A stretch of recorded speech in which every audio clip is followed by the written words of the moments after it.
Hi guys Madhav Thapa म आज तपाईँहरू समक्ष किन आइरहेको छु भन्दाखेरि चाहिँ मैले पर्सनल एक्सपिरियन्समा पनि र मेरो साथीभाइहरू के देखेको छु भन्दाखेरि उहाँहरूले मास्टर्स गरिसक्नुहुन्छ र जब थेसिस अथवा ग्रेजुएटको रिसर्च प्रोजेक्ट गर्ने बेलामा चाहिँ they panic a lot panic गर्नुहुन्छ, नयाँ चिज हुन्छ, आत्तिनुहुन्छ र धेरै जसो मान्छेहरूले उहाँहरूलाई तर्साइदिनुहुन्छ।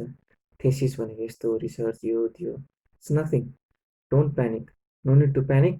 एकदम सिम्पल कुरा हो। पहिला बुझ्नुहोस् थेसिस भनेको के हो। थेसिस भनेको के हो भन्दाखेरि चाहिँ कुनै पनि समाजको समस्या, प्रब्लम, इस्युमा तपाईँहरूले त्यसलाई नजिकै गएर एनालाइज गर्नुभयो, त्यसलाई निहाल्नुभयो र त्यसको एउटा निचोड निकाल्नुभयो। यो समस्या यो कारणले हो अथवा यसको चाहिँ यो निचोड हो। जस्तो भनौँ, बिरालो पाल्नु राम्रो कि कुकुर पाल्नु राम्रो एज अ पेट ओनर? तपाईँले नजिकै गएर एनालाइज गर्नुभयो, त्यसमा चाहिँ स्टडी गर्नुभयो र फाइन्ड आउट गर्नुभयो कि निचोड निकाल्नुभयो, क्याट राम्रो या डग राम्रो? It's just an example. त्यो निचोडलाई हामी थेसिस भन्छौँ। यो एउटा चाहिँ रिसर्च प्रोजेक्ट भन्न सकिन्छ। रिसर्च प्रोजेक्ट, केस स्टडी, अध्ययन, जेसुकै भन्नुहोस्, एनालिसिस जेसुकै भन्नुहोस्, एउटा रिसर्च प्रोजेक्ट हो। सो वाट इज थेसिस भने के त? Graduate thesis, masters thesis, thesis research project भन्छ। इट्स नथिङ, इट्स तपाईँहरूले एउटा यस्तो डकुमेन्ट बनाउनु पर्ने हुन्छ, टपिक लेखेको हुन्छ, थेसिस हुन्छ। तपाईँहरूले चाहिँ कुनै एउटा इस्युमा, प्रब्लममा, समाजको एउटा घटेको घटनामा अथवा त्यसलाई अध्ययन गरेर एउटा रिपोर्ट बनाउनुहुन्छ, केही चिज लेख्नुहुन्छ। तपाईँलाई थाहा भएको चिज, तपाईँले त्यहाँ गएर थाहा पाउनु भएको चिज लेख्नुहुन्छ, त्यही नै हो थेसिस। सो प्यानिक गर्नु पर्दैन। थेसिसमा मुख्य चिज चाहिने चिज के हो भन्दाखेरि चाहिँ यो चाहिँ एउटा रिसर्च प्रोजेक्ट हो। तपाईँहरूले समाजको समस्यालाई पत्ता लगाउनुहोस्। पहिला तपाईँको छिमेकीमा क्राइम किन बढिरहेछ? अहिले वर्ल्डमा पेन्डेमिकको स्थितिमा विभिन्न वर्गका मान्छेहरूको समस्या के छ? गरिब घरकै समस्या छ, धनी घरकै समस्या छ। त्यसलाई केलाउने, त्यसलाई निचोड निकाल्ने, त्यसलाई नजिकै गएर बुझ्ने, त्यो प्रक्रियालाई रिसर्च भनिन्छ। It's very simple. जस्तै फर इक्जाम्पल, म तपाईँलाई एउटा इक्जाम्पल दिन्छु। ओके, यो चाहिँ अझ विशेष गरी महिला उहाँहरूलाई चाहिँ अझ युजफुल हुनसक्छ यो इक्जाम्पल चाहिँ। जस्तो ओके, तपाईँहरूलाई सबैभन्दा राम्रो बेस्ट सनस्क्रिन कुन हुन्छ तपाईँहरूले युज गर्नको लागि? तपाईँलाई पत्ता लगाउनु पर्यो। What do you do?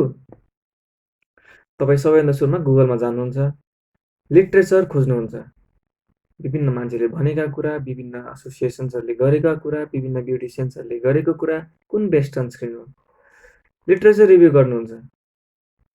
त्यसपछि गएर तपाईँ के गर्नुहुन्छ? फिल्डमा जानुहुन्छ, मान्छेलाई सोध्नुहुन्छ, फलानु सनस्क्रिन राम्रो, यो सनस्क्रिन राम्रो, त्यो सनस्क्रिन राम्रो। So you try to analyse, you try to explore the problem, you try to explore the situation र निचोड निकाल्नुहुन्छ। यस्तो इक्जाम्पल, तपाईँले चाहिँ समाजमा कुनै एउटा समस्या बढ्यो, पोभर्टी बढ्यो, क्राइम बढ्यो भने किन बढ्यो, के कारणले बढ्यो? तपाईँ सबैभन्दा सुरुमा के गर्नुहुन्छ? गुगलमा सर्च गर्नुहुन्छ, गुगलमा, लाइब्रेरीमा, whatever that is, search गर्नुहुन्छ, विभिन्न मान्छेले भनेका कुरा गर्नुहुन्छ, लेख्नुहुन्छ, एनालाइज गर्नुहुन्छ। त्यसलाई लिट्रेचर रिभ्यू भनिन्छ।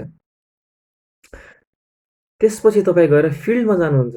फिल्ड भनेको एक्ज्याक्ट तपाईँ समाजमा जानुहुन्छ, उत्रिनुहुन्छ र त्यसको वास्तविक सत्य पत्ता लगाउन कोसिस गर्नुहुन्छ। कसरी गर्नुहुन्छ? इन्टरभ्यू लिनुहुन्छ, क्वेसन सोध्नुहुन्छ, त्यसको आगो निचोडलाई तपाईँले कागजमा लेख्नुहुन्छ, रिपोर्ट बनाउनुहुन्छ, फाइन्डिङ्स भनिन्छ त्यसलाई। सो तीनटा मुख्य चिज रिसर्चमा गर्नुपर्ने हुन्छ, थेसिसमा गर्नुपर्ने हुन्छ। प्रब्लमलाई आइडेन्टिफाई गर्नुहोस्, समाजमा भएको समस्या तपाईँ केमा जान्न चाहनुहुन्छ, आइडेन्टिफाई गर्नुहोस्, लिट्रेचर रिभ्यू गर्नुहोस्, विभिन्न मान्छेले भनेका कुरालाई सङ्कलन गर्नुहोस् र आफै समाजमा गएर वास्तविक चिजलाई बुझ्ने प्रयास गर्नुहोस् र त्यसलाई कागजमा उतार्नुहोस्। यही नै हो थेसिस, यही नै हो लिट्रेचर ग्रेजुएट थेसिस, जुनसुकै थेसिस भन्नुहोस्, रिसर्च भन्नुहोस्, केस स्टडी भन्नुहोस्, यसको ढाँचा, यसको स्ट्रक्चर। सो आज मैले बेसिकली स्ट्रक्चरमा मात्रै कुरा गर्न खोजिरहेको छु, किनभने एकैचोटि धेरै कुराहरू चाहिँ रिसर्चमा it it is a very vast topic. एकैचोटि सबै कुरा कभर गर्नुभन्दा तपाईँहरूलाई मैले एउटा जस्ट बेसिक आइडिया दिन खोजेको कि डोन्ट प्यानिक। प्यानिक गर्न केही जरुरी छैन। It's your first time maybe graduate thesis गर्नको लागि। Just consult with your teacher, relax, प्रब्लमलाई आइडेन्टिफाई गर्नुहोस् र आफूलाई जानेको कुरा निचोड निकालेर समाजमा तपाईँले अध्ययन गर्नुभएको कुरालाई नै निचोड बनाएर फाइन्डिङ्स बनाएर लेख्नुहोस्, त्यसलाई प्रस्तुत गर्नुहोस्।